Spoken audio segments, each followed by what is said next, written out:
Bagas Aditya Pratama memasang kamera tersembunyi di seluruh rumahnya. Ia yakin pengasuh baru, seperti semua yang sebelumnya, pada akhirnya akan menipu, tetapi rekaman justru memperlihatkan sesuatu yang sama sekali berbeda. Raffi Aryaputra Pratama yang berusia 3 tahun melakukan hal yang tak pernah ia bayangkan, dan itu meremukkan hatinya dari dalam. Bagas Aditya Pratama berusia 30 tahun dan memiliki semua yang bisa dibeli uang. Rumah 3 lantai di Kemang, Jakarta Selatan, mobil impor, rekening bank yang terus bertambah tiap bulan. Namun tak ada kekayaan yang bisa mengembalikan apa yang ia kehilangan 8 bulan lalu. Ketenangan yang lenyap saat istrinya, Alia Maharani Pratama, meninggal dalam kecelakaan. Kini ia hidup berdua dengan Raffi Aryaputra Pratama, putranya yang berusia 3 tahun, bocah bermata besar yang dari hari ke hari makin mirip ibunya, dan kemiripan itu terasa seperti pisau yang menusuk jantung Bagas Aditya Pratama setiap pagi. Saya butuh pengasuh lagi, katanya kepada asistennya 2 hari sebelumnya, itu sudah yang ke-13 dalam 8 bulan. Bagas Aditya Pratama selalu menemukan alasan untuk memecat mereka. Datang terlambat, melanggar aturan, tidak mengikuti instruksi, atau sekadar ada sesuatu yang membuatnya tak percaya. Kebenarannya lebih rumit. Ia tak sanggup melihat perempuan lain merawat anaknya, karena setiap pelukan pengasuh kepada Raffi Aryaputra Pratama menghancurkannya. Pelukan itu seharusnya milik Alia Maharani Pratama.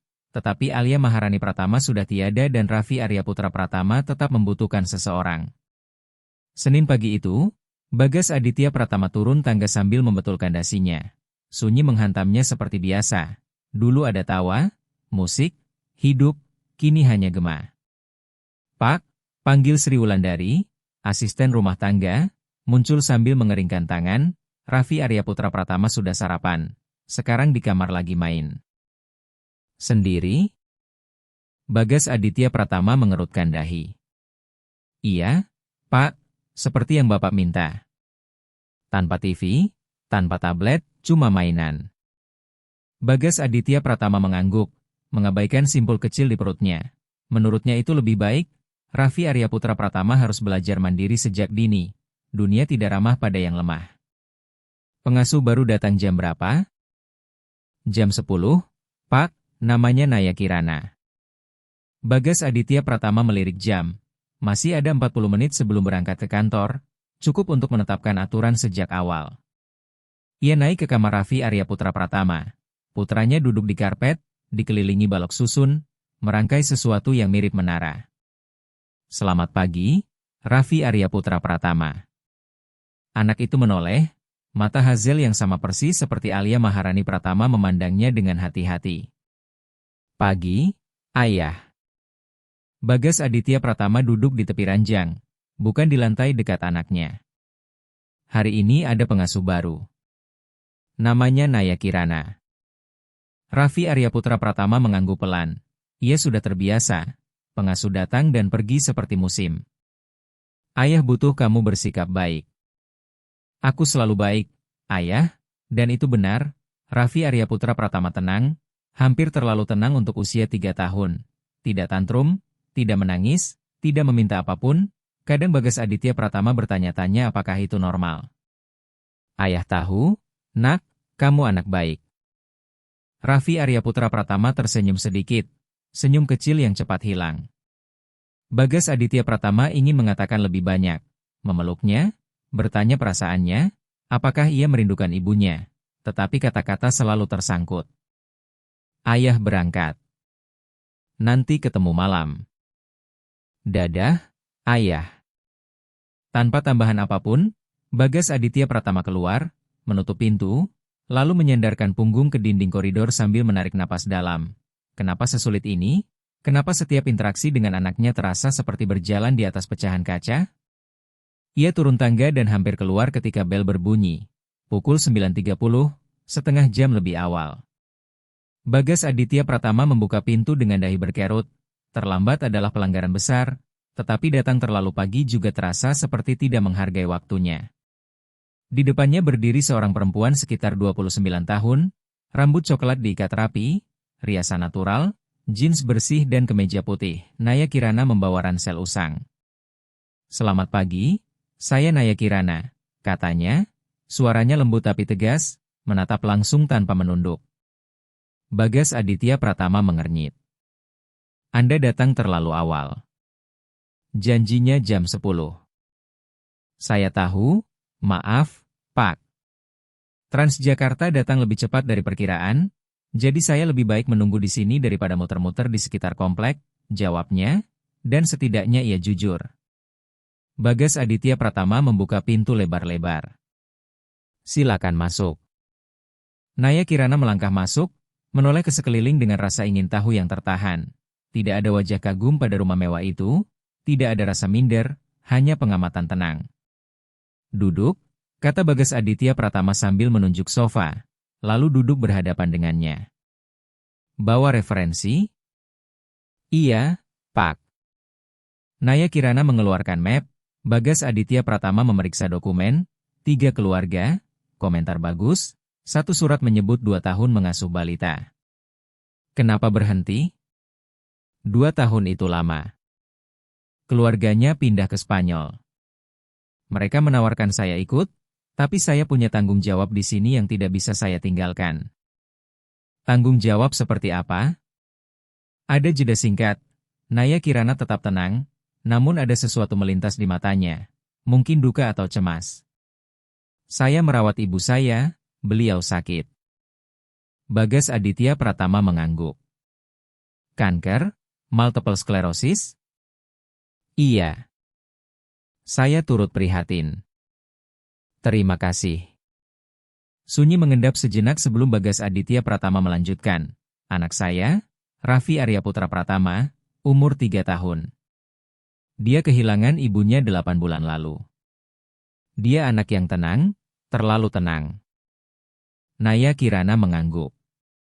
Saya mengerti. Bagas Aditya Pratama mengeluarkan selembar kertas aturan.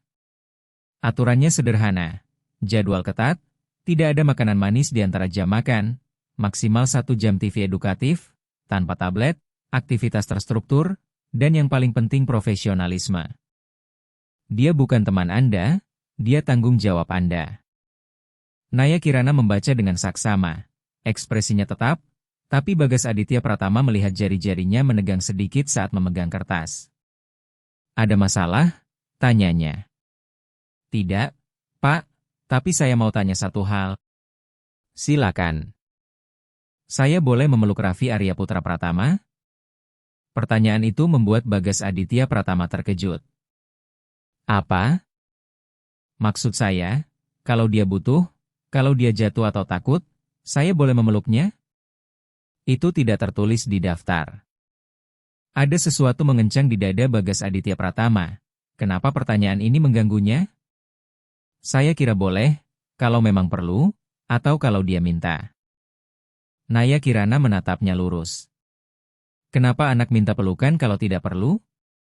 Karena kadang anak butuh afeksi tanpa alasan, hanya karena mereka anak-anak. Cara bicaranya bukan menantang, juga bukan menggurui. Itu sekadar kebenaran yang diucapkan dengan tenang. Lakukan saja yang Anda anggap pantas, jawab Bagas Aditya Pratama lebih dingin daripada niatnya, lalu menegaskan, tapi ingat, Anda di sini untuk merawatnya, bukan menggantikan ibunya. Naya Kirana tidak mundur. Saya tidak di sini untuk menggantikan siapapun, Bagas Aditya Pratama. Saya di sini untuk merawat seorang anak yang kehilangan ibunya. Itu berbeda. Rahang Bagas Aditya Pratama mengeras. Perempuan ini belak-belakan, mungkin terlalu belak-belakan, tapi kejujurannya terasa entah menyegarkan atau mengganggu. Ia tidak yakin. Gajinya sesuai yang kita bicarakan di telepon. Dibayar tunai tiap Jumat. Jadwal Senin sampai Jumat, jam 8 sampai pukul 18. Akhir pekan libur. Baik, Pak. Satu lagi, Bagas Aditya Pratama berdiri. Saya sudah punya 12 pengasuh sebelum Anda. Semua berjanji ikut aturan. Tidak ada yang bertahan lebih dari sebulan. Bukan karena saya, tapi karena mereka tidak bekerja dengan benar. Naya Kirana ikut berdiri, menahan tatapannya. Dengan hormat, Bagas Aditya Pratama, saya tidak tahu situasi pengasuh sebelumnya. Tapi yang saya tahu, setiap anak pantas dirawat dengan martabat dan kasih sayang, bukan hanya dengan aturan. Kalau itu masalah buat Bapak, Mungkin saya bukan orang yang tepat untuk pekerjaan ini, kata Naya Kirana. Hening setelahnya terasa pekat. Bagas Aditya Pratama tidak terbiasa diajak bicara seperti itu, apalagi oleh karyawan yang butuh pekerjaan. Seharusnya ia memecatnya saat itu juga sebelum mulai, tetapi ada sesuatu yang menahannya. Mungkin keyakinan di mata Naya Kirana, mungkin lelahnya mencari pengasuh ke-14, atau mungkin jauh di lubuk hati Bagas Aditya Pratama tahu perempuan ini benar. Kamu diterima. Mulai sekarang, putusnya. Untuk pertama kali Naya Kirana tersenyum, kecil tapi tulus. Terima kasih, Pak. Bagas Aditya Pratama menoleh ke Sri Wulandari.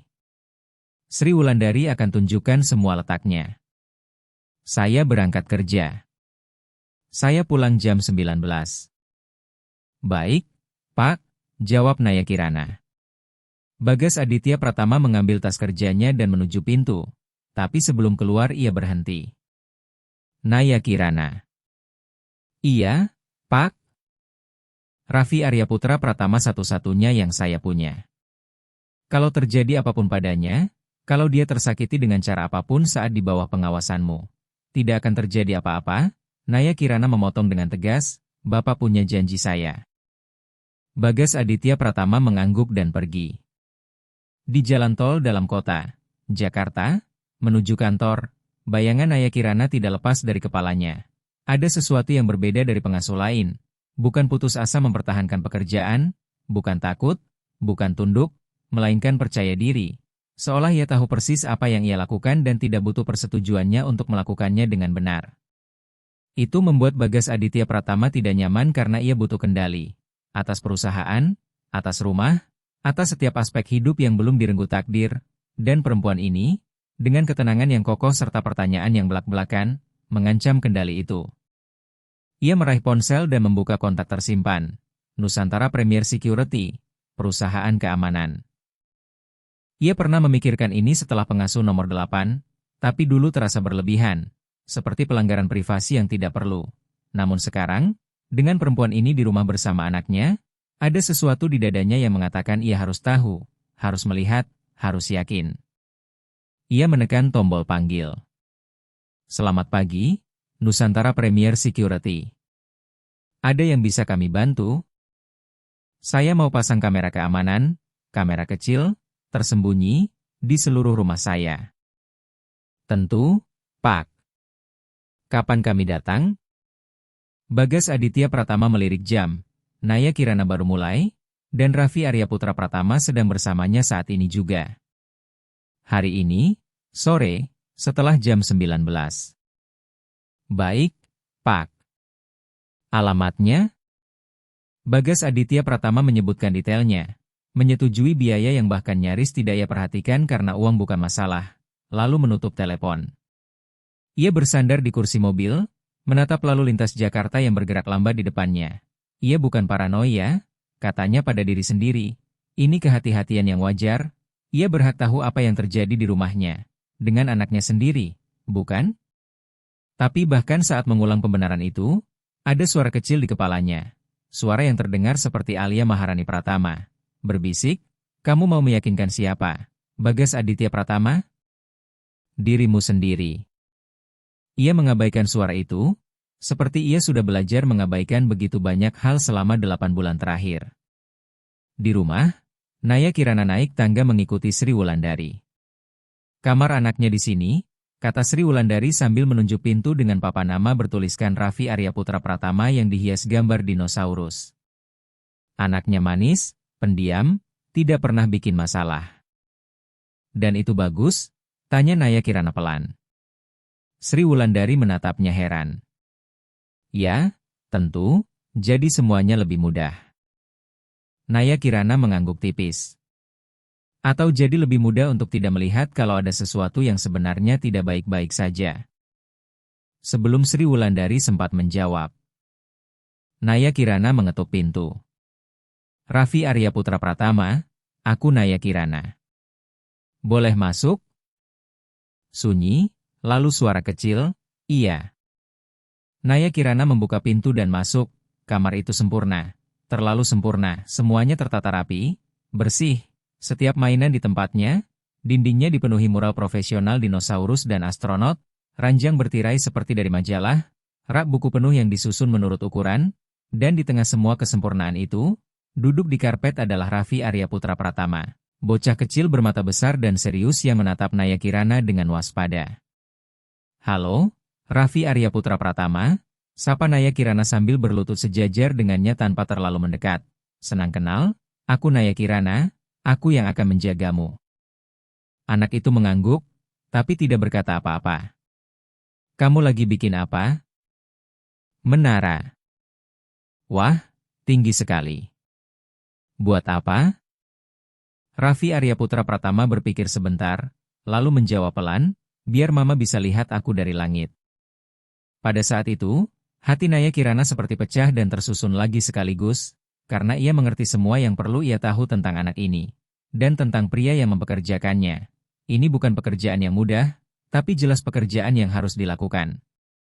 Pukul 19.30, para teknisi datang dan Bagas Aditya Pratama menunggu dengan gelisah.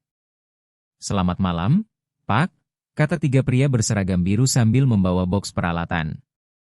"Masuk cepat dan jangan berisik, anak saya tidur di atas."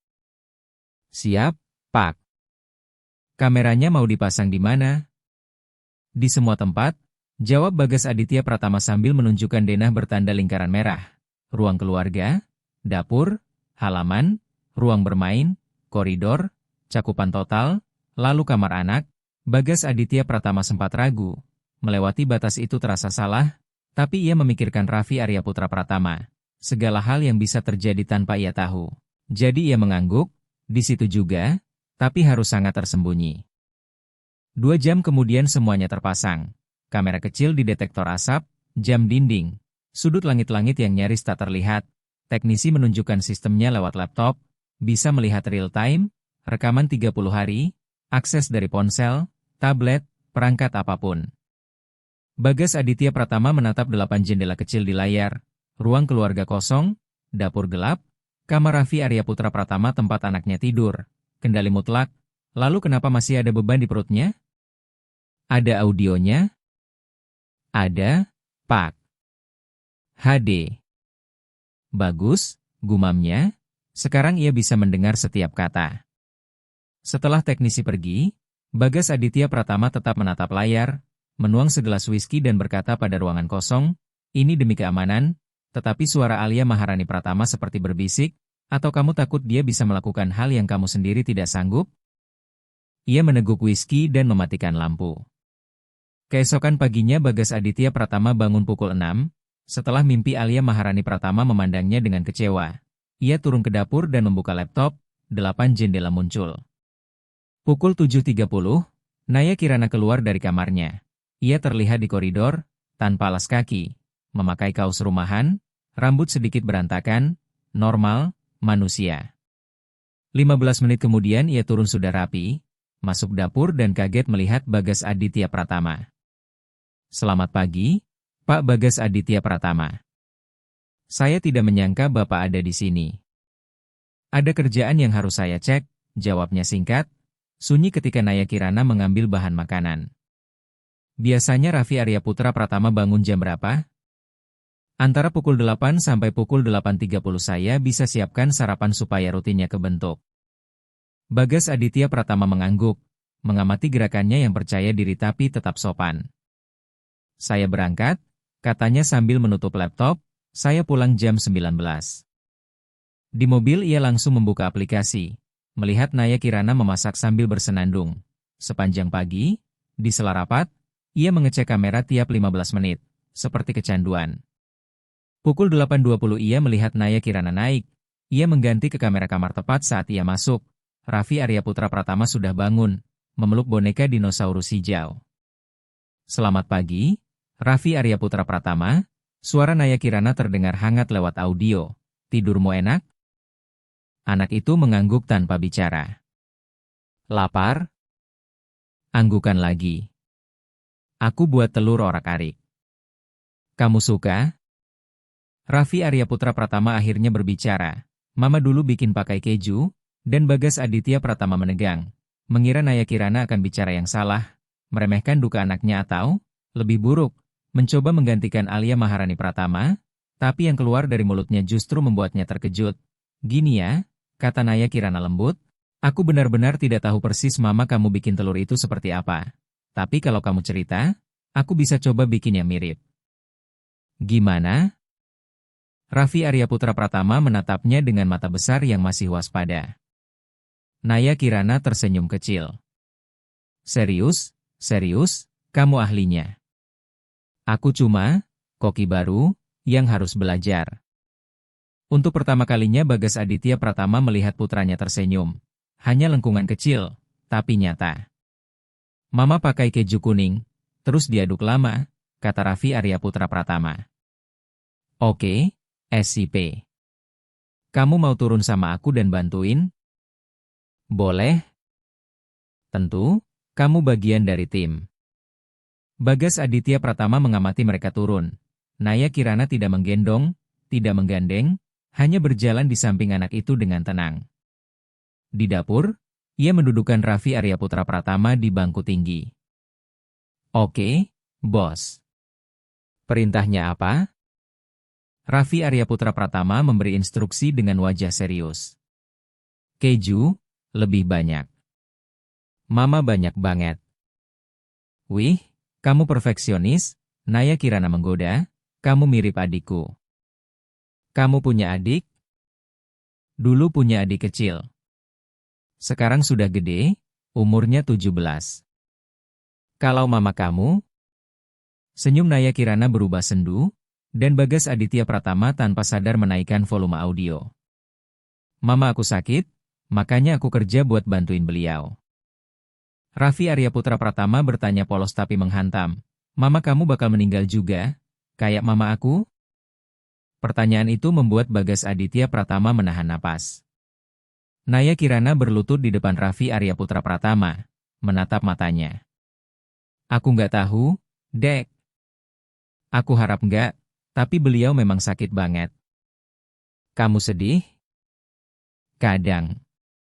Tapi aku juga bersyukur setiap hari masih bisa bareng beliau, karena waktu bersama, meski berat, itu hadiah. Raffi Arya Putra Pratama berbisik, aku kangen mama tiap hari.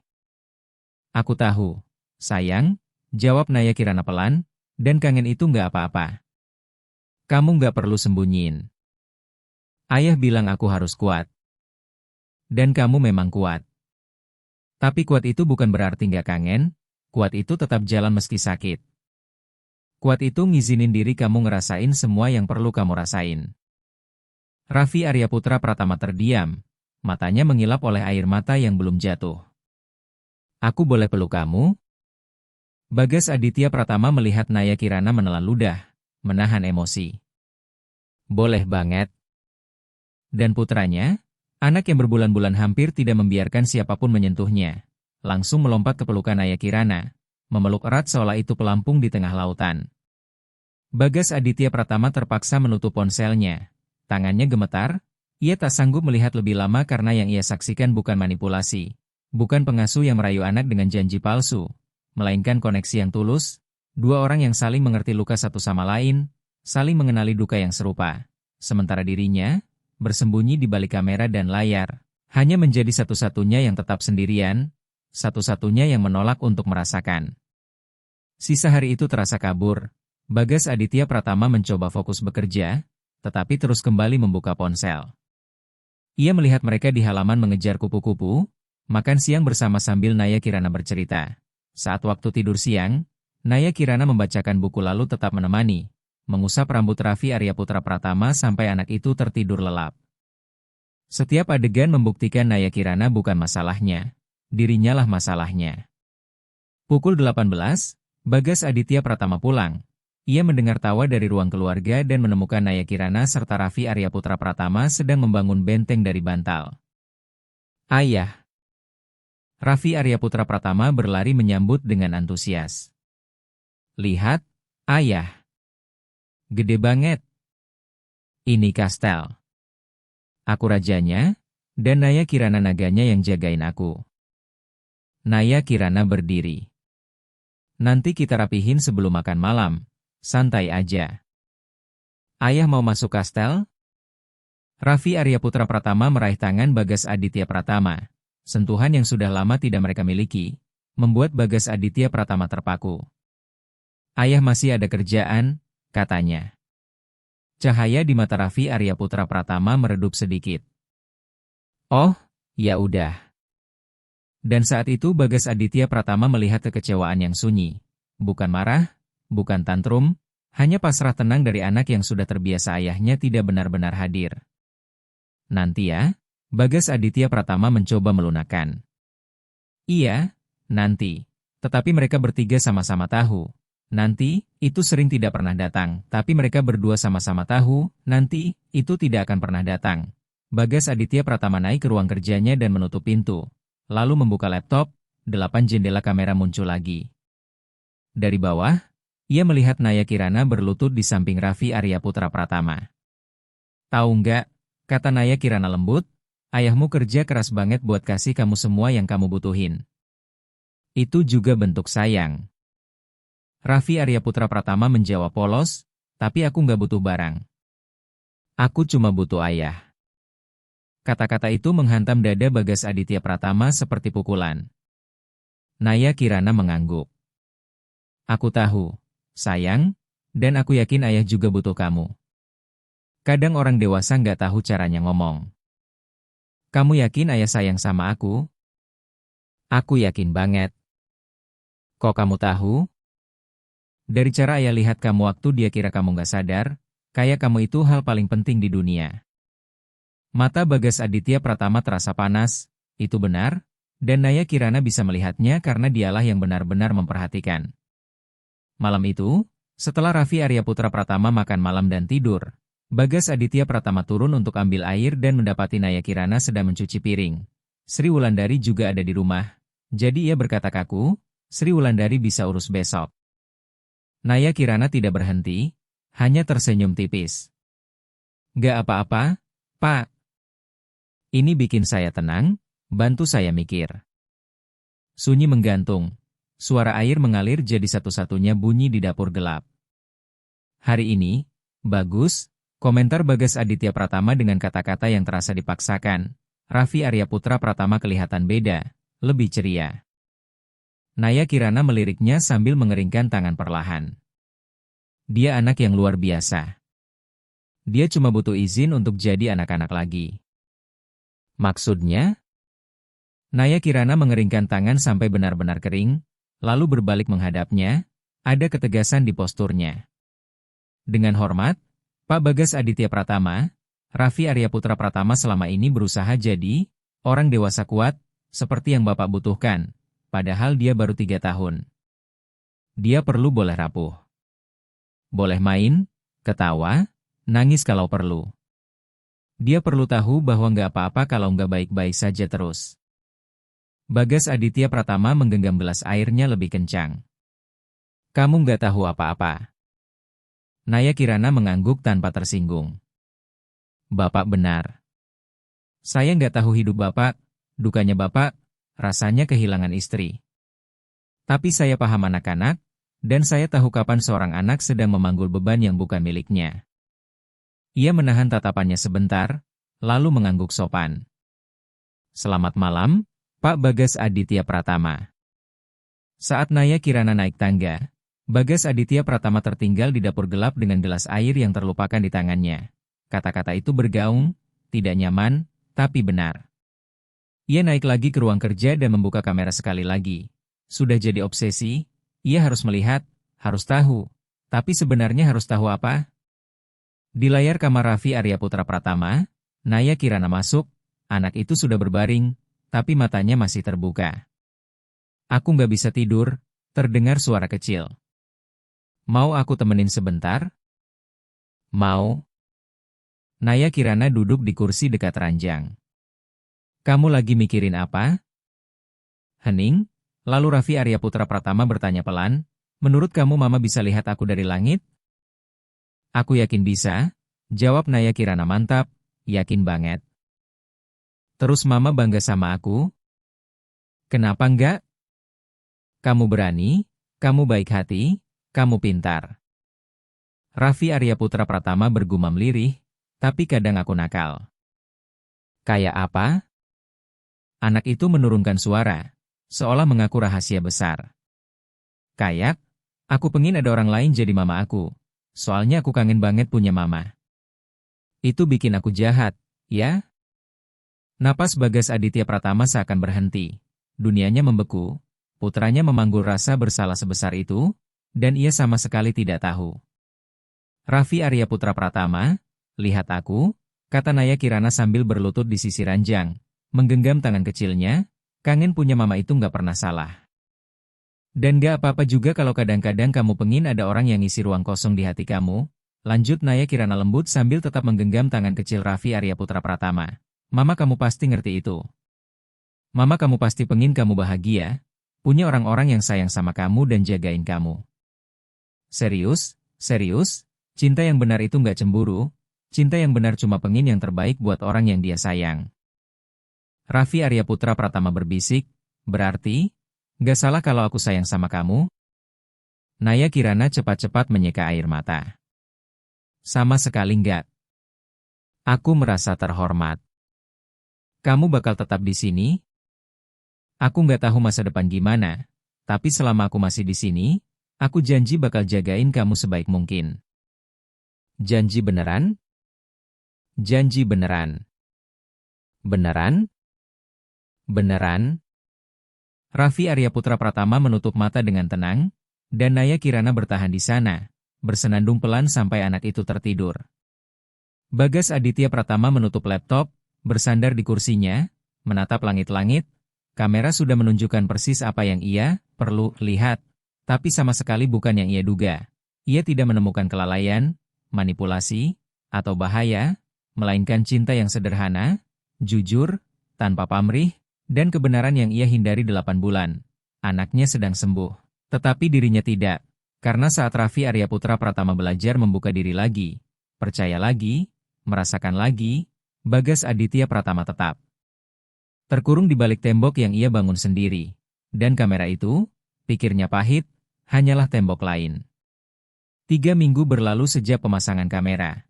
3 minggu di mana Bagas Aditya Pratama jadi hantu. Ada secara fisik, tapi absen dari hal yang penting. Ia pulang cepat, mengurung diri di ruang kerja, memutar rekaman.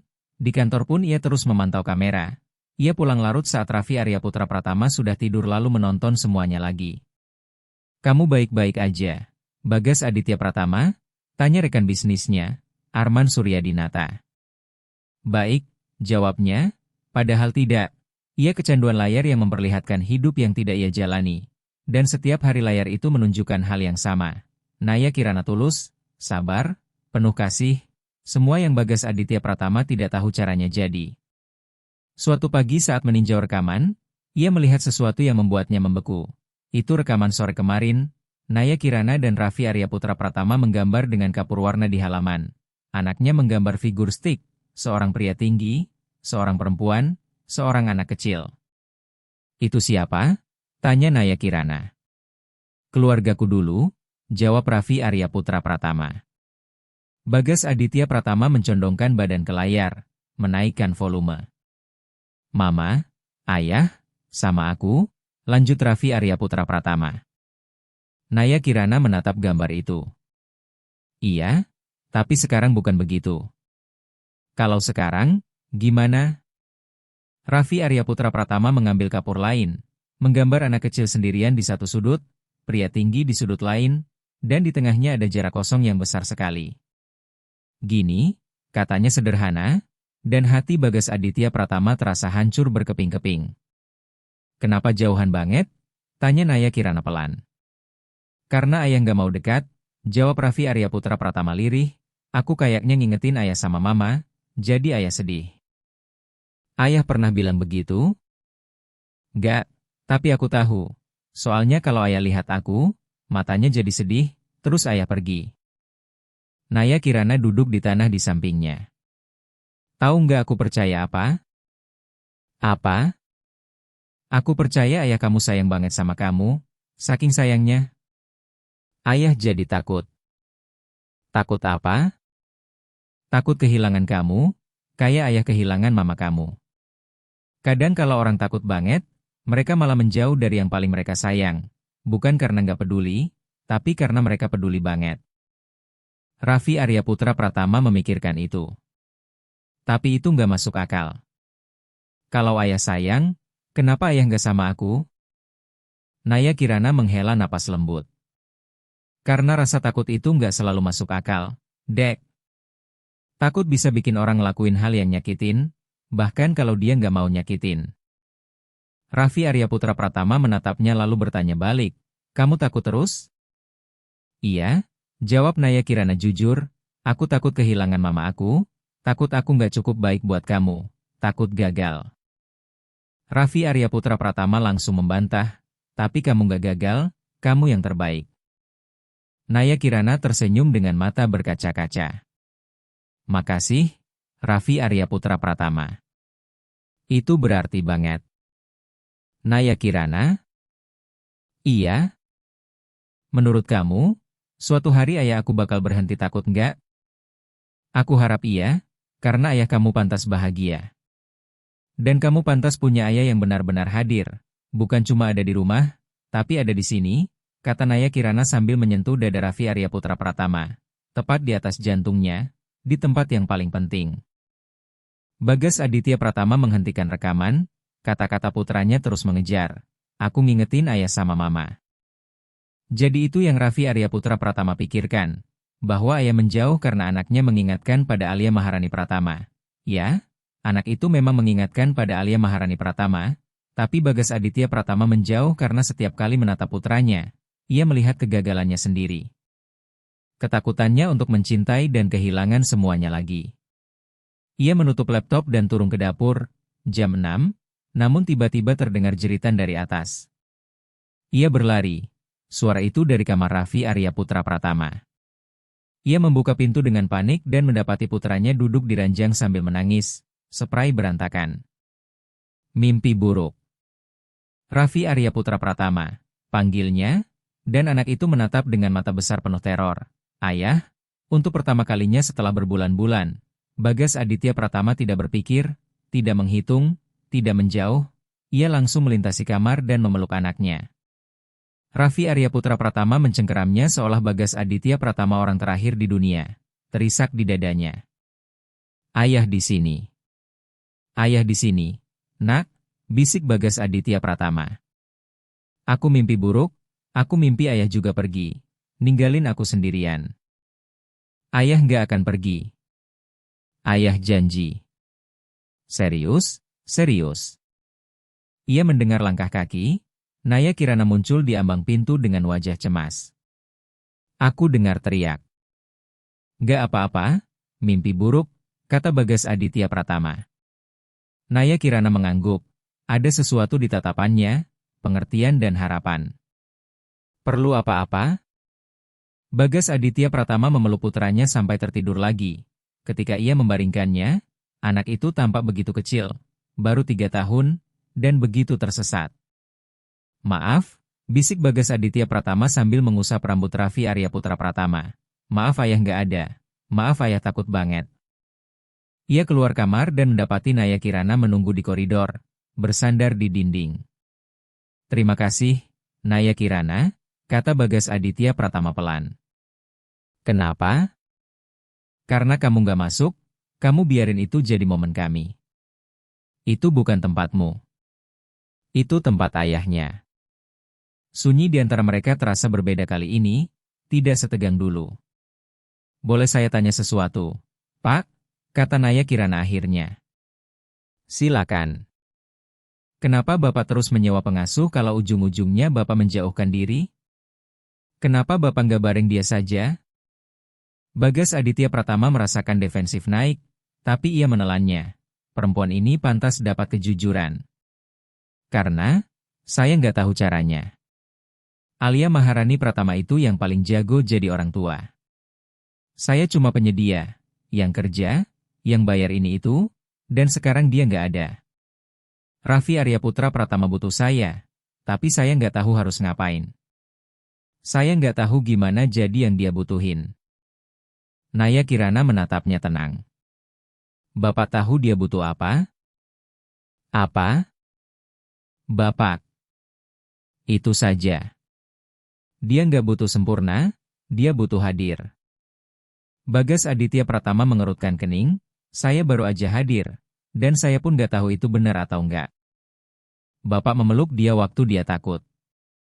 Itu satu-satunya yang dia butuhin. Dan Bapak melakukannya dengan benar. Ada sesuatu di dada Bagas Aditya Pratama yang mengendur. Kok kedengarannya gampang banget kalau kamu yang ngomong? Karena memang sederhana, jawab Naya Kirana. Cinta itu nggak rumit. Kita yang bikin rumit pakai rasa takut. 2 minggu berlalu. Bagas Aditya Pratama masih mengecek kamera, tapi ada yang berubah. Ia tidak lagi mencari kesalahan, ia mulai belajar, dan pelan-pelan ia ikut berubah. Pulang lebih awal, makan malam bersama Raffi Arya Putra Pratama, membacakan dongeng, suaranya masih kaku, tapi Raffi Arya Putra Pratama menatapnya seperti hadiah terbaik. Suatu sore saat meninjau rekaman, Bagas Aditya Pratama melihat percakapan yang membuatnya berhenti. Raffi Arya Putra Pratama sedang membantu Naya Kirana melipat baju bersih, kegiatan sederhana rumah tangga. Naya Kirana, boleh tanya? Selalu. Kenapa kamu baik banget sama aku? Naya Kirana berhenti melipat dan menatapnya. Kenapa aku nggak boleh baik sama kamu? Raffi Arya Putra Pratama menunduk. Soalnya pengasuh dulu baik di awal, tapi lama-lama capek. Mereka bilang aku terlalu pendiam, terlalu serius, terlalu membosankan. Bagas Aditya Pratama merasakan amarah naik. Orang macam apa yang bilang begitu pada anak 3 tahun? Naya Kirana menahan napas, lalu menunduk sejajar dengan Raffi Arya Putra Pratama. Raffi Arya Putra Pratama, lihat aku. Kamu itu bukan membosankan. Kamu itu pemikir, PK, pengamat yang jeli, dan pintar, katanya lembut tapi tegas, dan jadi pendiam itu bukan hal buruk. Artinya, kalau kamu bicara, kata-katamu punya bobot. Kamu beneran mikir gitu? Tanya Raffi Arya Putra Pratama ragu. Beneran. Dan tahu nggak aku mikir apa lagi? Apa? Siapapun yang nggak bisa lihat betapa istimewanya kamu, nggak pantas ada dekat kamu. Raffi Arya Putra Pratama tersenyum. Senyum kecil yang akhir-akhir ini makin sering muncul. Naya Kirana, aku sayang kamu. Bagas Aditya Pratama melihat Naya Kirana membeku sesaat, matanya berkaca-kaca menahan air mata. Aku juga sayang kamu, sayang, banget. Lalu Raffi Arya Putra Pratama bertanya sesuatu yang membuat dunia Bagas Aditya Pratama berhenti. Kamu bisa jadi mama baru aku? Keheningan di rekaman terasa memekakan. Naya Kirana memejamkan mata, menarik napas panjang. Saat membukanya, ada campuran luka dan kasih di wajahnya. Raffi Arya Putra Pratama, sayangku, aku nggak bisa jadi mama kamu. Nggak ada siapapun yang bisa menggantikan mama kamu. Mama kamu itu unik, spesial, dan selamanya akan jadi mama kamu. Ia menelan emosi, tapi mama kamu memang nggak ada di sini sekarang. Aku tahu itu berat banget, tapi aku bisa jadi orang yang sayang sama kamu, orang yang jagain kamu, orang yang akan selalu ada buat kamu selama aku mampu. Raffi Arya Putra Pratama berpikir sebentar. Kalau aku manggil kamu kayak aku manggil nenek dulu. Tante Naya Kirana? Naya Kirana tersenyum di antara air mata. Tante Naya Kirana, aku suka banget. Berarti kamu Tante Naya Kirana aku dan kamu sayang aku? Aku sayang kamu sepenuh hati. Bagas Aditya Pratama menghentikan rekaman. Ponselnya bergetar, pesan dari asistennya tentang rapat mendadak, ia abaikan. Untuk pertama kalinya setelah berminggu-minggu, ia mematikan ponsel sepenuhnya, menutup laptop, lalu turun tangga. Jumat sore itu, ia mendengar tawa dari halaman. Ia keluar dan melihat Naya Kirana mendorong Raffi Arya Putra Pratama di ayunan. Lebih tinggi?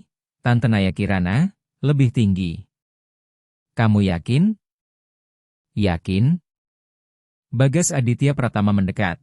Mereka berdua melihatnya, dan tawa itu langsung meredup, seolah kehadirannya otomatis mematikan kegembiraan, dan itu lebih menyakitkan dari yang ia kira. Naya Kirana menunjuk ayunan dan bertanya pelan. Boleh, Bagas Aditya Pratama? Raffi Arya Putra Pratama menatap bingung. Boleh apa? Boleh ayah yang dorong kamu. Wajah Raffi Arya Putra Pratama langsung bersinar. Serius? Serius? Naya Kirana menyingkir memberi ruang, mengirim senyum penyemangat sebelum berjalan masuk ke rumah dengan halus. Bagas Aditya Pratama berdiri di belakang ayunan, tangannya gemetar sedikit. Hal sesederhana ini, yang dilakukan ribuan ayah tiap hari, baginya terasa seperti mendaki gunung. Ia mendorong pelan. Lebih kencung, ayah. Ia mendorong lebih kuat. Dan ia mendengar sesuatu yang tidak ia dengar selama berbulan-bulan. Tawa Raffi Arya Putra Pratama yang benar-benar lepas, bulat, tanpa sisa takut. Lagi. Bagas Aditya Pratama mendorong lebih kuat, dan saat ia melihat putranya meluncur maju lalu kembali, ada sesuatu di dalam dirinya mulai sembuh. Tidak sempurna, lukanya terlalu dalam, tapi ada retakan di baju zirahnya. Seberkas cahaya masuk ke gelap. Setelah 15 menit, Raffi Arya Putra Pratama turun dari ayunan dan berlari memeluknya. Ayah, kita bisa sering-sering gini, ya? Aku pengin banget. Serius? Raffi Arya Putra Pratama memeluk erat, percaya, seolah akhirnya yakin ayahnya tidak akan menghilang. Malam itu, setelah menidurkan Raffi Arya Putra Pratama, Bagas Aditya Pratama berdiri memandang anaknya tidur. Wajah kecil itu terlihat damai. Ia merasakan ada seseorang di belakangnya. Raffi Arya Putra Pratama anak yang baik, suara Naya Kirana pelan. Dia memang begitu, jawab Bagas Aditya Pratama. Karena kamu, bukan karena saya. Anak-anak cuma butuh ruang untuk sembuh. Bagas Aditya Pratama berbalik, menelan ludah. Aku harus ngaku sesuatu. Aku pasang kamera di seluruh rumah, aku Bagas Aditya Pratama akhirnya mengaku. Suaraku serak, dan sejak hari pertama aku mengawasimu. Aku menunggu ledakan amarah, tapi Naya Kirana hanya mengangguk pelan. Aku tahu. Kamu tahu? Aku nemu satu di hari kedua. Detektor asap di dapur ada lampu kecil yang kedip-kedip. Aku cari, terus nemu yang lain juga. Aku terpaku, tak punya kata-kata. Naya Kirana menatapku tanpa menghakimi. Aku nggak marah karena aku ngerti ini bukan soal aku. Ini soal Bapak. Soal Bapak berusaha pegang kendali atas sesuatu, waktu semua hal lain terasa di luar kendali. Harusnya aku mungkin marah, tapi aku juga tahu rasanya takut, dan aku bisa lihat orang yang lagi tenggelam di dalamnya. Kalau kamu tahu aku ngawasin, kenapa kamu tetap bertahan? Karena Raffi Arya Putra Pratama butuh aku, jawab Naya Kirana jujur, dan sejujurnya, aku pikir Bapak juga butuh. Dadaku panas, air mata menggigit di mata. Aku belum menangis sejak pemakaman Alia Maharani Pratama. Aku bersumpah tidak akan menangis lagi. Tapi di koridor gelap, berdiri di depan perempuan yang sudah melihatku di titik terburuk dan tetap tidak menghakimi. Air mataku jatuh juga. Aku nggak tahu gimana benerin semua ini. Suaraku pecah, aku nggak tahu gimana jadi ayah tanpa Alia Maharani Pratama. Naya Kirana menggeleng lembut. Bapak nggak harus benerin semuanya sekaligus. Bapak cuma perlu hadir, satu hari demi satu hari, satu momen demi satu momen. Dan kalau Bapak merasa itu belum cukup, itu tetap cukup, karena itu nyata. Dan itu saja yang Raffi Arya Putra Pratama butuhin. Pengakuan tentang kamera mengubah sesuatu di antara kami. Bukan percaya sepenuhnya, tapi pemahaman. Pengakuan bahwa kami berdua sedang berperang dengan luka masing-masing sambil berusaha memberi Raffi Arya Putra Pratama apa yang dia perlukan. Sabtu pagi, aku mengambil keputusan yang menakutkan sekaligus melegakan. Aku menelepon Nusantara Premier Security. Saya mau semua kamera dicopot. Semua, Pak? Semua. Bapak yakin? Yakin banget. Ada masalah dengan sistemnya? Aku menghela napas panjang. Nggak. Yang bermasalah itu saya. Hening sesaat di ujung telepon. Baik, Pak. Kami kirim tim sore ini. Setelah menutup telepon, aku merasakan berat ponsel di tangan. Benda yang selama ini jadi jendelaku ke kehidupan yang sebenarnya aku tolak untuk benar-benar jalani. Aku membuka aplikasi kamera untuk terakhir kali. 8 jendela menampilkan rumah yang sepi, ruang keluarga sunyi, dapur rapi, halaman di bawah matahari pagi, kamar Raffi Arya Putra Pratama dengan ranjang yang dirapikan sempurna oleh Sri Wulandari. Dan aku sadar, kamera cuma menunjukkan ruang kosong, bukan cinta, bukan kedekatan, cuma ketidakhadiran. Aku menutup aplikasi, menghapusnya dari ponsel, lalu menarik napas. Pukul 15 para teknisi datang. Aku mengawasi setiap kamera dilepas, detektor asap palsu di dapur, jam dinding di ruang keluarga, lensa-lensa kecil yang disembunyikan di sudut-sudut, dan saat mereka selesai, rumah terasa berbeda, lebih ringan, seperti selama berminggu-minggu menahan napas dan akhirnya bisa menghembuskannya. Naya Kirana memperhatikan dari tangga. Ia tidak berkata apa-apa, tapi matanya mengatakan semuanya. Malam itu aku melakukan sesuatu yang belum kulakukan selama 8 bulan. Aku memutuskan tinggal di rumah sepanjang akhir pekan, tanpa kerja, tanpa alasan. Dan Naya Kirana, meski secara teknis itu hari liburnya, tetap tinggal juga. Kalau kalian butuh apa-apa, katanya, tapi kami sama-sama tahu ia tinggal karena keluarga yang retak ini membutuhkannya. Dan mungkin, ia juga butuh kami. Minggu pagi, Raffi Arya Putra Pratama turun tangga sambil memeluk dinosaurus bonekanya. Ayah nggak kerja? Nggak, jagoan. Hari ini ayah sama kamu. Mata Raffi Arya Putra Pratama berbinar dengan harapan yang hati-hati. Seolah ia belum berani percaya sepenuhnya. Serius? Serius? Kamu pengen ngapain? Tanya Bagas Aditya Pratama, dan Raffi Arya Putra Pratama berpikir sangat serius. Seolah itu pertanyaan paling penting di dunia, lalu akhirnya berkata, boleh nggak kita ke Taman Situ Lembang, Menteng, Jakarta Pusat? Yang ada bebeknya. Dada Bagas Aditya Pratama terasa dihantam. Taman itu, tempat yang dulu tiap minggu ia datangi bersama Alia Maharani Pratama dan Raffi Arya Putra Pratama sebelum kecelakaan, yang selama 8 bulan ini ia hindari mati-matian karena setiap bangku, setiap pohon, setiap jalan penuh kenangan, namun ia mengangguk, ya, kita ke taman. Mereka bertiga pergi. Bagas Aditya Pratama menyetir, Naya Kirana duduk di kursi depan, dan Raffi Arya Putra Pratama di belakang di kursi pengaman sambil bersenandung lagu karangannya sendiri. Saat sampai, Bagas Aditya Pratama diam sejenak di dalam mobil, kedua tangan disetir, menarik napas panjang, sampai Naya Kirana bertanya pelan. Bapak nggak apa-apa? Bagas Aditya Pratama menelan ludah. Ini tempat aku sama Alia Maharani Pratama, dulu kami kesini waktu masih pacaran, lalu bareng Raffi Arya Putra Pratama. Naya Kirana menawarkan lembut, mau pindah tempat lain? Bagas Aditya Pratama melirik lewat kaca spion. Raffi Arya Putra Pratama sudah membuka sabuknya dengan antusias, menatap ke arah danau kecil tempat bebek berenang. Enggak, katanya pelan, bukan waktunya mundur. Mereka turun, Raffi Arya Putra Pratama langsung berlari ke tepi danau lalu berhenti tepat di batas batu. Seperti yang dulu Alia Maharani Pratama ajarkan, jangan pernah lewat garis batu tanpa orang dewasa. Sementara Bagas Aditya Pratama dan Naya Kirana berjalan di belakangnya. Ayah, lihat, ada bayi bebek, seru Raffi Arya Putra Pratama, dan memang ada seekor induk bebek diikuti 5 anak bebek kecil berenang rapi berbaris. Cantik banget, gumam Bagas Aditya Pratama sambil berlutut di samping putranya. Kita bisa kasih makan?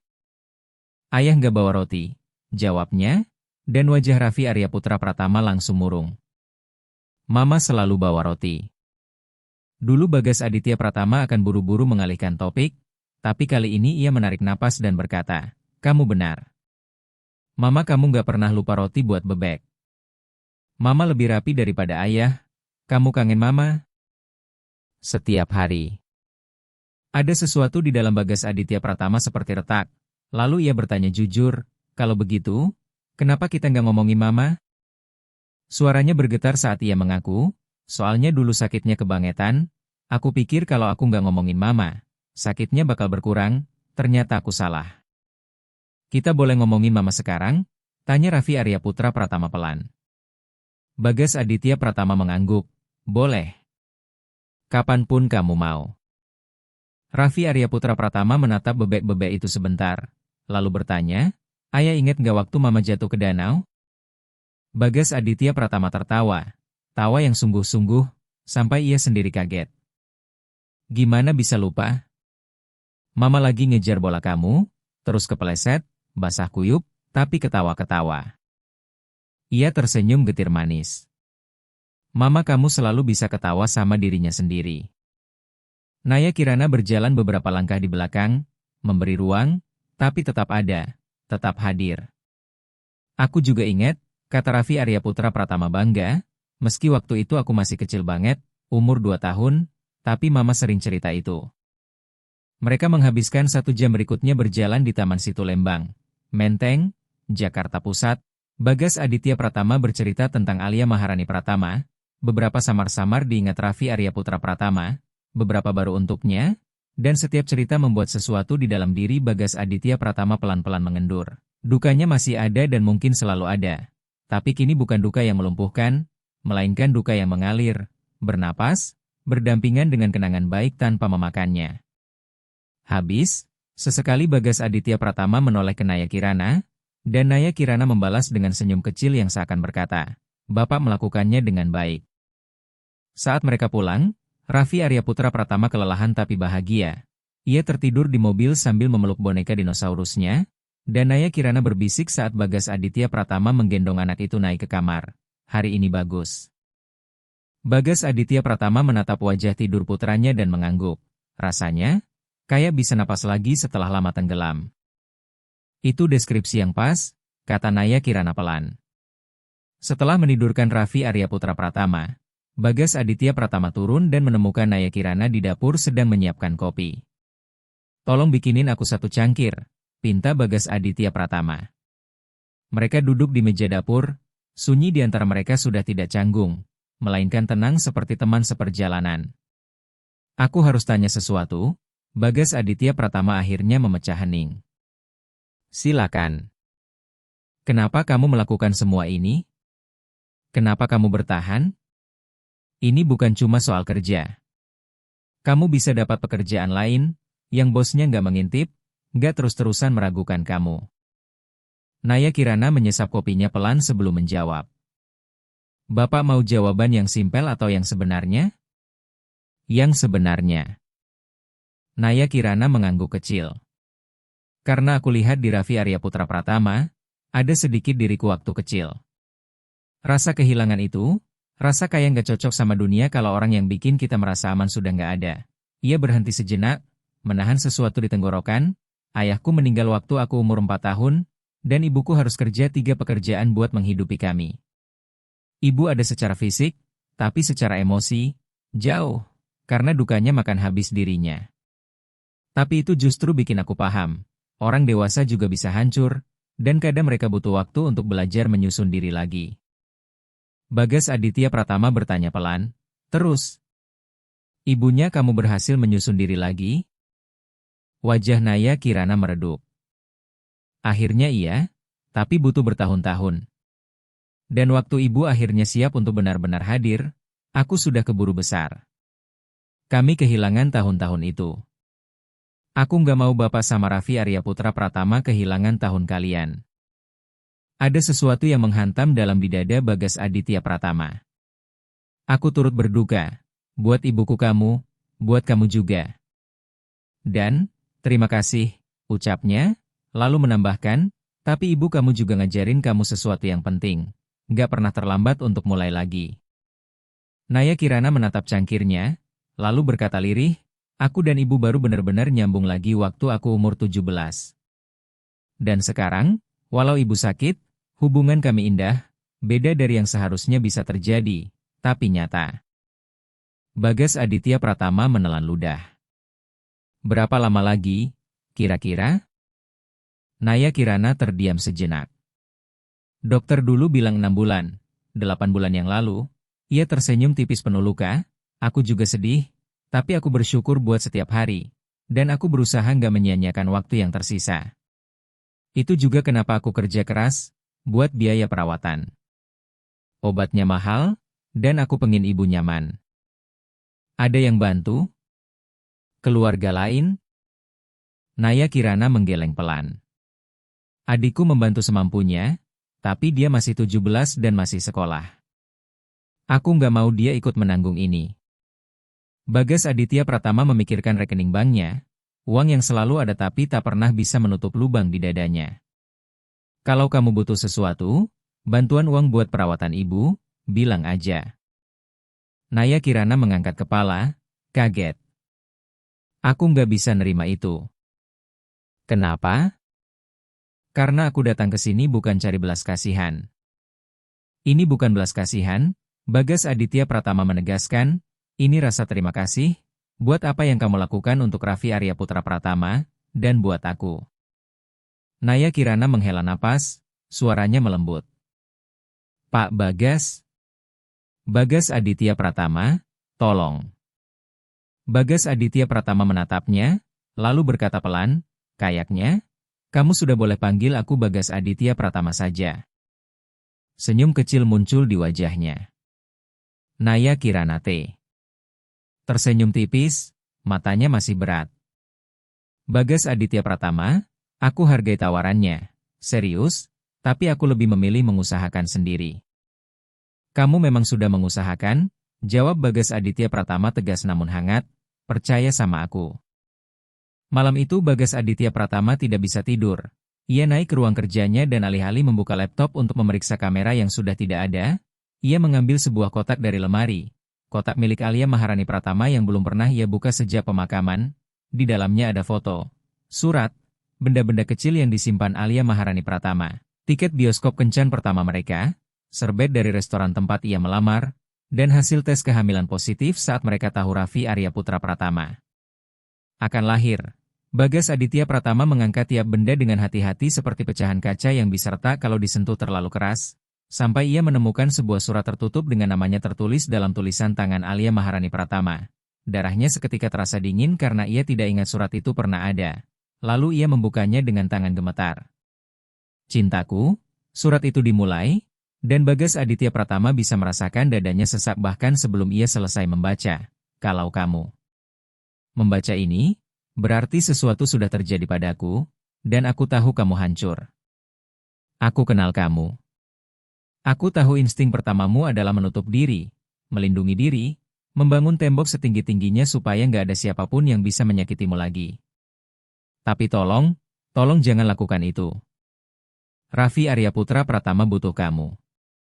Dia butuh laki-laki yang aku kenal. Laki-laki yang ketawa waktu gosong bikin panekuk, laki-laki yang diam-diam menangis kalau nonton film walau pura-pura nggak, laki-laki yang mencintai sedalam itu sampai merasa takut. Jangan biarkan takut merampas Raffi Arya Putra Pratama dari kamu. Jangan biarkan takut merampas hidupmu. Dan Bagas Aditya Pratama, kalau suatu hari kamu bertemu seseorang yang bisa bikin kamu tersenyum, atau bikin Raffi Arya Putra Pratama tersenyum, jangan merasa bersalah. Aku ingin kalian berdua bahagia. Itu satu-satunya permintaanku. Hiduplah, tolong, hidup sungguh-sungguh. Aku sayang kamu, dan aku akan selalu sayang kamu. Alia Maharani Pratama. Air mata Bagas Aditya Pratama jatuh ke kertas, mengaburkan sebagian kata, tapi semuanya sudah telanjur masuk ke dalam dirinya. Alia Maharani Pratama selalu tahu, selalu paham persis siapa dia, dan tetap mencintainya, dan di surat terakhir itu ia tidak meminta dikenang dengan sakit, ia memintanya untuk hidup. Bagas Aditya Pratama menangis berjam-jam, menangis untuk Alia Maharani Pratama, untuk Raffi Arya Putra Pratama, untuk waktu yang hilang, untuk rasa takut yang selama ini menguasai hidupnya. Saat akhirnya napasnya pelan-pelan tenang, ia merasakan sesuatu yang berbeda, lebih ringan, seolah selama ini ia memanggul ransel penuh batu dan baru sekarang ada yang memberinya izin untuk meletakkannya. Ia turun tangga, hampir pukul 4. Ia menuju kamar Raffi Arya Putra Pratama dan masuk tanpa suara. Putranya tidur lelap di antara boneka-boneka dinosaurus dan spray yang berantakan, lalu Bagas Aditya Pratama duduk di kursi di samping ranjang, kursi yang sama tempat Naya Kirana duduk begitu banyak malam, dan berbisik di gelap, aku janji sesuatu, aku akan benar-benar ada, bukan cuma ada di rumah, tapi ada di sini, sama kamu. Aku akan belajar jadi ayah yang kamu pantas dapatkan, dan aku akan membiarkan cinta lebih besar daripada takut. Raffi Arya Putra Pratama bergerak dalam tidurnya, bergumam tak jelas, Bagas Aditya Pratama mengulurkan tangan dan mengusap rambutnya lembut. Mama kamu sayang kamu banget, dan ayah juga sayang kamu. Selalu. Ayah cuma tersesat, tapi sekarang enggak. Pagi berikutnya, Bagas Aditya Pratama terbangun masih di kursi itu. Matahari masuk lewat jendela, lehernya pegal karena posisi yang canggung, tapi Raffi Arya Putra Pratama sudah bangun dan menatapnya dengan mata besar penuh heran. Ayah tidur di sini? Iya. Kenapa? Karena ayah pengin dekat sama kamu. Raffi Arya Putra Pratama tersenyum. Senyum utuh tanpa ragu yang sudah lama tidak dilihat Bagas Aditya Pratama. Lalu langsung memeluknya. Aku sayang ayah. Bagas Aditya Pratama memeluk balik erat. Ayah juga sayang kamu, jagoan. Lebih dari yang bisa diucapkan kata-kata. Mereka turun sarapan bersama. Naya Kirana sudah di dapur menyiapkan kopi. Selamat pagi, katanya sambil tersenyum melihat mereka masuk bergandengan tangan. Selamat pagi, jawab Bagas Aditya Pratama, dan untuk pertama kalinya dalam 8 bulan, ia benar-benar merasakannya. Ini hari yang baik, awal yang baru. Kamu mau sarapan apa? Tanya Bagas Aditya Pratama pada Raffi Arya Putra Pratama. Panekuk, yang dulu mama bikin. Bagas Aditya Pratama menoleh ke Naya Kirana. Naya Kirana mengangguk memberi semangat tanpa suara. Kita coba bikin bareng, kamu sama ayah. Gimana? Iya. Itu berantakan tapi indah. 3 panekuk pertama gosong, yang keempat masih mentah di tengah, tapi yang kelima hampir sempurna. Kita berhasil, ayah. Kita berhasil, seru Raffi Arya Putra Pratama, dan saat anak itu makan panekuk yang bentuknya nggak rapi dengan bahagia yang murni. Bagas Aditya Pratama menatap Naya Kirana di seberang meja dan mengucap tanpa suara, terima kasih. Naya Kirana mengangguk, sama-sama, tapi mereka berdua tahu itu lebih dari sekadar itu. Pengakuan bahwa kadang manusia butuh cermin yang menunjukkan siapa mereka bisa menjadi. Bukan cuma siapa mereka selama ini, dan Naya Kirana telah menjadi cermin itu. Sekarang giliran Bagas Aditya Pratama menatap pantulannya sendiri dan memilih menjadi laki-laki yang ingin ia jadi. 6 minggu berlalu sejak Bagas Aditya Pratama mencopot kamera-kamera itu. 6 minggu belajar jadi ayah itu tidak mudah bagi Bagas Aditya Pratama. Ada hari-hari ketika semuanya mengalir lancar, dan ada hari-hari ketika rasa takut mencoba menyeretnya kembali ke pola lama. Tapi setiap kali dorongan untuk menjauh muncul, ia teringat surat Alia Maharani Pratama. Jangan biarkan takut merampas Raffi Arya Putra Pratama. Suatu Jumat sore, Bagas Aditya Pratama pulang lebih awal. Ia membatalkan rapat supaya bisa hadir di ulang tahun Raffi Arya Putra Pratama besok, hal yang beberapa bulan lalu tak mungkin ia lakukan, karena kini ia paham pekerjaan bisa menunggu, tapi masa kecil anaknya tidak. Begitu masuk rumah, ia mendengar suara dari ruang keluarga. Naya Kirana sedang membantu Raffi Arya Putra Pratama mengerjakan sesuatu. Nah, iya, bagus. Sekarang lipatnya di sini, kata Naya Kirana lembut. Bagus, Tante Naya, sahut Raffi Arya Putra Pratama ceria. Sempurna. Bagas Aditya Pratama melangkah masuk dan mendapati putranya dikelilingi kertas warna-warni, gunting aman untuk anak, dan lem. Anak itu sedang membuat sesuatu yang mirip kartu. Ayah pulang cepat, seru Raffi Arya Putra Pratama. Ayah kan bilang akan pulang cepat, jawab Bagas Aditya Pratama sambil berlutut di sampingnya. Lagi bikin apa? Raffi Arya Putra Pratama buru-buru menutup proyeknya dengan kedua tangan. Rahasia, buat besok. Bagas Aditya Pratama tersenyum. Oh, jadi ayah nggak boleh lihat. Nggak boleh. Ayah harus nunggu sampai pestaku. Melihat anaknya sebahagia itu, sehidup itu, terasa seperti hadiah yang tak akan pernah lagi ia anggap remeh. Malamnya, saat Raffi Arya Putra Pratama sudah tidur, Bagas Aditya Pratama dan Naya Kirana melipat serbet untuk pesta. Bapak gugup? Tanya Naya Kirana. Bagas Aditya Pratama mengangguk. Buat pesta, buat semuanya. Ini pertama kali sejak Alia Maharani Pratama pergi. Gugup, tapi juga senang, tambahnya jujur. Besok kamu tetap di sini? Naya Kirana menatapnya. Bapak mau aku tetap di sini? Kami berdua mau, Jawab Bagas Aditya Pratama pelan, kamu bagian dari kami. Naya Kirana tersenyum, tapi ada sedih di matanya. Kenapa? Tanya Bagas Aditya Pratama. Gak apa-apa, cuma kepikiran ibuku. Aku pengen ibu bisa kenal Raffi Arya Putra Pratama. Ibu kamu gimana? Makin lemah tiap hari. Dokter bilang mungkin sebulan, mungkin kurang. Bagas Aditya Pratama menahan napas. Kamu cukup banyak waktu sama ibu? Naya Kirana mengangguk. Sebisa mungkin. Setiap malam aku ke sana setelah menidurkan Raffi Arya Putra Pratama. Adikku yang jaga siang hari waktu aku di sini. Ada berat yang turun ke dada Bagas Aditya Pratama. Kalau kamu butuh waktu, Naya Kirana menggeleng. Justru berada di sini menolongku. Lihat Raffi Arya Putra Pratama tumbuh, lihat kalian nyambung lagi, itu kasih aku harapan. Itu mengingatkanku, setelah kehilangan, hidup bisa lanjut, bisa indah lagi. Keesokan harinya rumah penuh warna, balon, dan anak-anak, Bagas Aditya Pratama menyiapkan semuanya.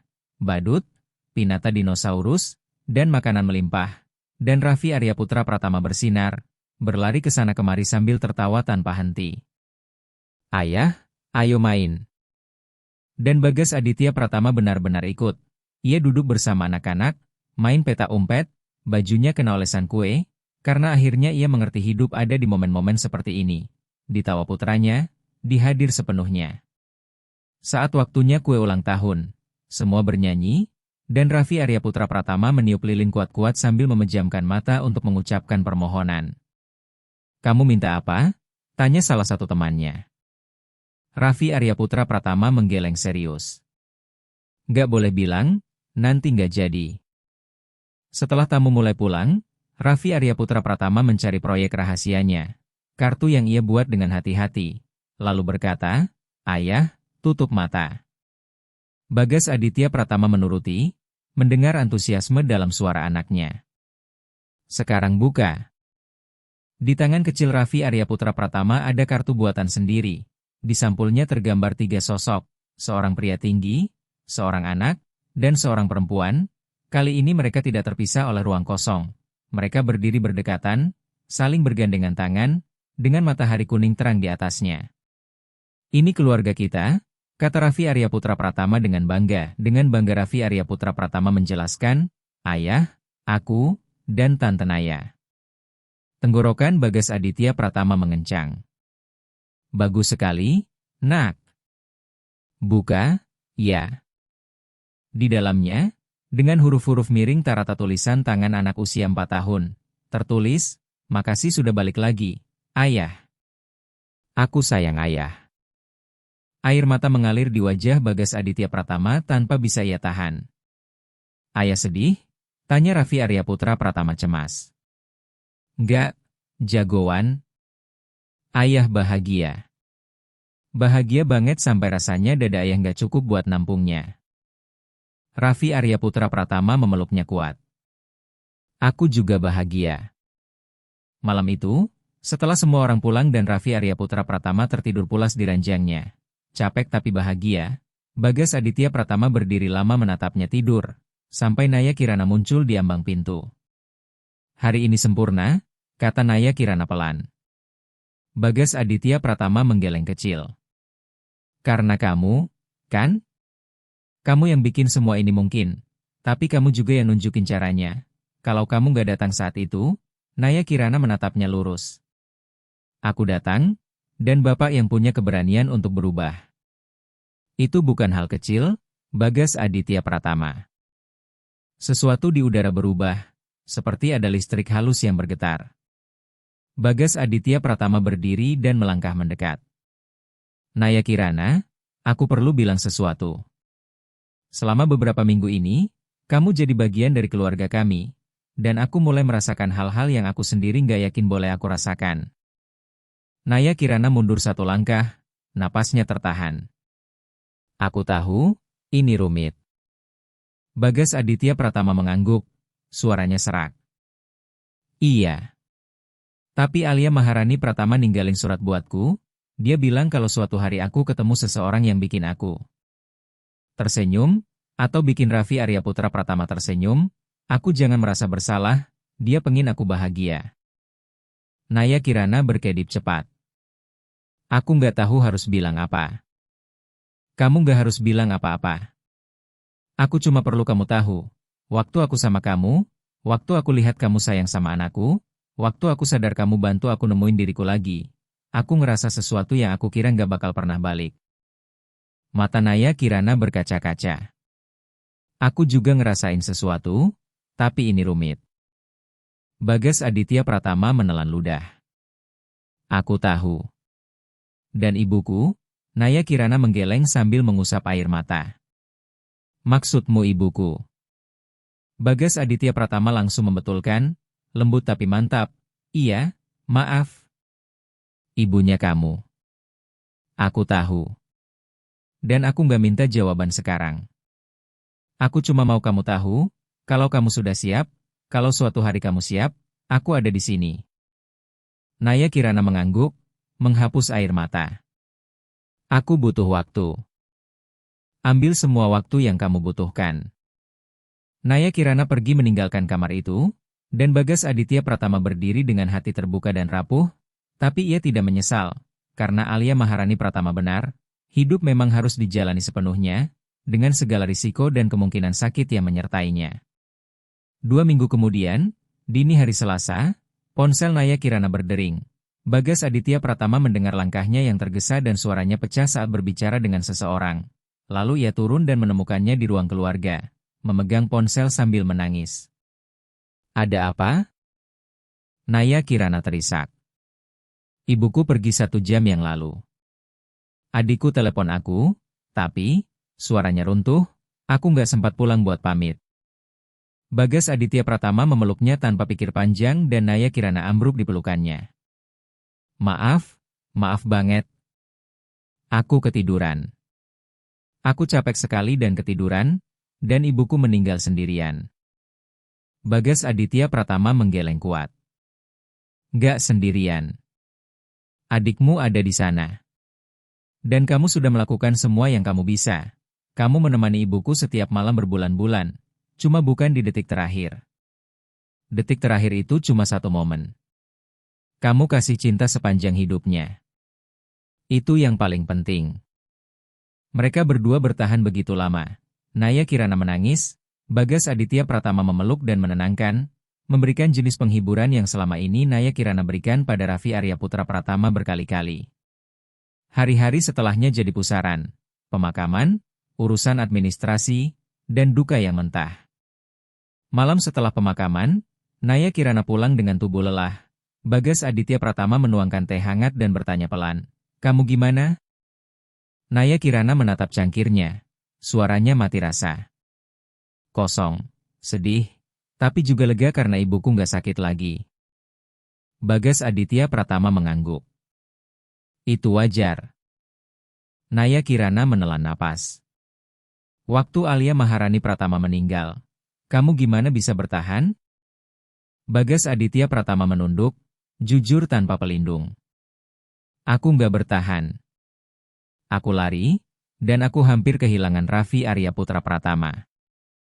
Kamu yang nunjukin aku jalan lain, lanjut Bagas Aditya Pratama lirih, tapi aku nggak tahu apa aku bisa. Naya Kirana menggeleng pelan. Kamu nggak harus tahu sekarang. Kamu cuma perlu bernapas, 1 momen demi 1 momen.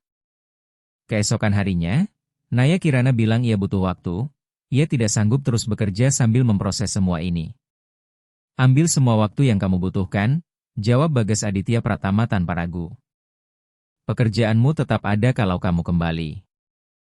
Naya Kirana menatapnya dengan mata yang lelah. Dan kalau aku nggak kembali? Pertanyaan itu menghantam Bagas Aditya Pratama seperti pukulan, tapi ia mengerti. Kalau begitu, aku akan mengerti, katanya serak, dan aku akan selalu berterima kasih atas yang sudah kamu lakukan untuk kami. 3 minggu berlalu tanpa Naya Kirana. Bagas Aditya Pratama menyewa pengasuh sementara, tapi rasanya tidak sama. Hampir setiap hari Raffi Arya Putra Pratama bertanya, kapan Tante Naya balik? Bagas Aditya Pratama hanya bisa menjawab, semoga segera. Lalu Raffi Aryaputra Pratama berkata pelan tapi tegas, kalau gitu kita harus nungguin, soalnya kita juga butuh Tante Naya. Suatu sore, Bagas Aditya Pratama ada di ruang kerjanya ketika sesuatu mendorongnya membuka komputer, folder tempat ia menyimpan satu-satunya klip lama dari rekaman kamera, klip yang ia simpan sebelum menghapus semuanya. Percakapan ketika Raffi Aryaputra Pratama mengaku merasa bersalah atas kepergian Alia Maharani Pratama.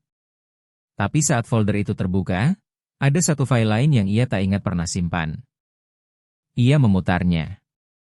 Rekaman itu dari minggu pertama Naya Kirana, dari kamera di kamar Raffi Aryaputra Pratama.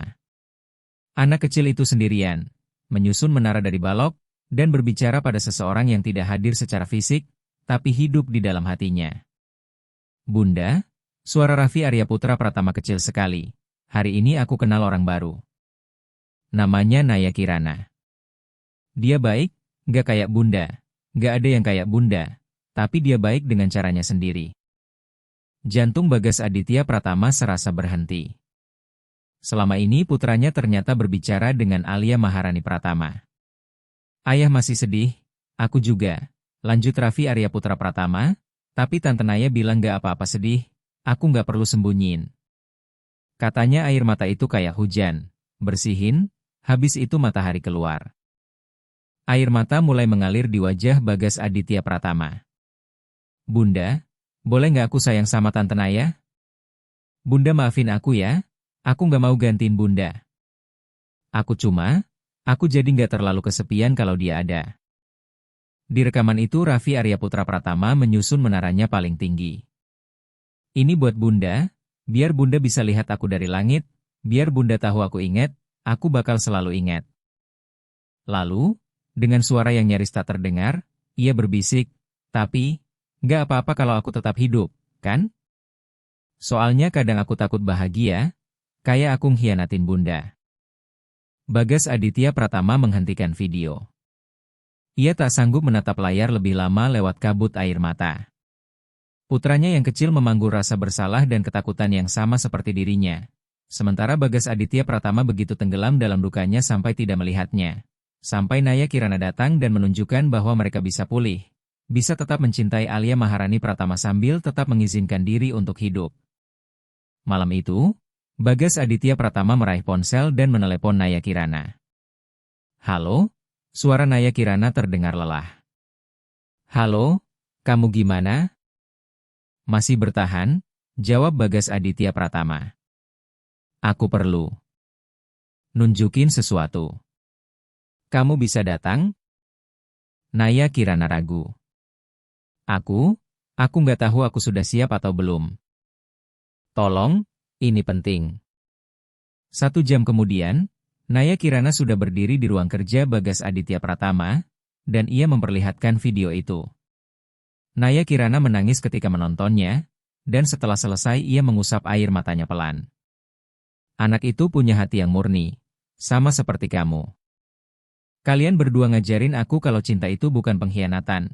Kita bisa menghormati masa lalu sambil memeluk masa kini, kata Naya Kirana dengan suara bergetar. Bagas Aditya Pratama menatapnya lama. Kenapa kamu nunjukin itu ke aku? Bagas Aditya Pratama menarik napas. Karena aku perlu kamu tahu sesuatu. Gak peduli kamu memutuskan balik atau enggak. Gak peduli, kita, ini nanti jadi apa atau cuma berhenti di persahabatan. Yang penting, kamu sudah nyelamatin keluargaku, kamu nyelamatin aku. Dan aku pengen kamu tahu, setiap kali kamu ingat ibuku, hadiah terakhir ibunya kamu adalah ngasih kamu kekuatan buat menyelamatkan orang lain. Naya Kirana terseduh, matanya memerah. Ibuku pasti bakal senang kenal Raffi Aryaputra Pratama. Bagas Aditya Pratama mengangguk pelan. Aku tahu. Tapi cinta ibunya kamu hidup lewat kamu, dan lewat kamu, cinta itu nyentuh hidup kami dalam-dalam. Mereka terdiam beberapa saat, sampai Naya Kirana bertanya lirih, Raffi Aryaputra Pratama masih bangun? Bagas Aditya Pratama mengangguk. Iya. Sejak kamu pergi dia susah tidur. Aku boleh lihat dia? Tentu. mereka naik ke kamar Raffi Arya Putra Pratama. Anak itu terbaring memeluk boneka dinosaurusnya, menatap langit-langit. Raffi Arya Putra Pratama, panggil Naya Kirana lembut. Anak itu menoleh, matanya langsung berbinar, lalu ia duduk cepat dan merentangkan tangan. Tante Naya. Naya Kirana langsung memeluknya erat, menahan tangis. Aku kangen, isak Raffi Arya Putra Pratama. Aku juga kangen, bisik Naya Kirana sambil mengusap punggungnya. Kamu bakal tinggal? Naya Kirana mengangkat pandangannya ke Bagas Aditya Pratama di atas kepala Raffi Arya Putra Pratama. Bagas Aditya Pratama mengangguk, apapun keputusan Naya Kirana, ia akan mendukungnya. Iya, kata Naya Kirana akhirnya, suaranya pecah tapi mantap, aku akan tinggal. 3 bulan kemudian, hari Minggu yang tenang, Bagas Aditya Pratama, Naya Kirana, dan Raffi Arya Putra Pratama berada di Taman Situ Lembang, Menteng, Jakarta Pusat, tempat yang dulu sering mereka datangi bersama Alia Maharani Pratama. Tapi kali ini rasanya berbeda. Tidak ada bayang-bayang yang menakutkan, hanya kenangan hangat yang hidup berdampingan dengan momen-momen baru. Raffi Arya Putra Pratama berlari di depan mengejar kupu-kupu. Dia bahagia, ujar Naya Kirana pelan. Bagas Aditya Pratama tersenyum. Iya. Makasih kamu, makasih kita semua. Ini bukan kerja satu orang. Bagas Aditya Pratama meraih tangan Naya Kirana. Naya Kirana tidak menariknya. Kamu tahu yang aku pelajari dari semua ini? Tanya Bagas Aditya Pratama. Apa? Cinta itu nggak terbatas. Nggak habis, nggak berkurang, nggak terbagi, cuma bertambah. Menyayangi orang baru bukan berarti mengurangi cinta pada orang yang sudah pergi. Itu artinya hati kita belajar melebar. Bagas Aditya Pratama menarik napas, menatap pohon-pohon dan air yang berkilau. Alia Maharani Pratama itu bijak. Dia kenal aku, dia juga kenal kita berdua, dan aku yakin dia bakal setuju, apapun bentuk ini nantinya. Naya Kirana mengerjap, suaranya pelan. Terus, itu apa? Bagas Aditya Pratama tersenyum kecil. Aku nggak tahu. Tapi aku pengen nemuin jawabannya bareng kamu. Tanpa buru-buru, tanpa tekanan, jujur aja, satu hari demi satu hari. Senyum Naya Kirana menghangatkan matanya yang masih menyimpan jejak duka. Aku suka itu, aku suka banget. Tiba-tiba Raffi Arya Putra Pratama berlari kembali dengan pipi merah dan mata berbinar. Ayah, Tante Naya, lihat. Aku nemu bulu warna biru. Ia memegangnya dengan 2 tangan, seolah itu harta paling berharga dan rapuh. Cantik sekali, kata Naya Kirana, lalu berjongkok untuk melihat lebih dekat. Raffi Arya Putra Pratama berkata yakin, itu dari Bunda, dari Alia Maharani Pratama. Bunda kirim buat bilang semuanya nggak apa-apa. Bunda senang kita bahagia. Tenggorokan Bagas Aditya Pratama mengencang. Ia tak tahu bulu biru itu datang dari langit atau cuma dari taman, tapi ia tahu anaknya sudah menemukan damai, dan itu saja yang paling penting. Kamu benar, kata Bagas Aditya Pratama sambil memeluk Raffi Arya Putra Pratama. Bunda pengin kita bahagia, dan kita bahagia. Kita bahagia. Bagas Aditya Pratama menatap putranya, menatap Naya Kirana, menatap langit biru, awan putih, dan pepohonan hijau, menatap hidup yang hampir ia lewatkan. Iya, jagoan, kita bahagia, ucapnya, dan untuk pertama kalinya sejak Alia Maharani Pratama pergi. Itu benar. Bukan bahagia yang sempurna, bukan bahagia tanpa luka dan bekas, tapi bahagia yang nyata, dibangun dari kejujuran, kehadiran, dan keberanian untuk mencintai tanpa jaminan. Dulu kamera-kamera memang memperlihatkan kebenaran. Tapi kebenaran itu bukan tentang apa yang Naya Kirana lakukan atau tidak lakukan, melainkan tentang apa yang selama ini Bagas Aditya Pratama menolak lihat, bahwa cinta terbesar bukan yang melindungi kita dari sakit, melainkan yang berani merasakan sakit itu dan tetap melangkah maju.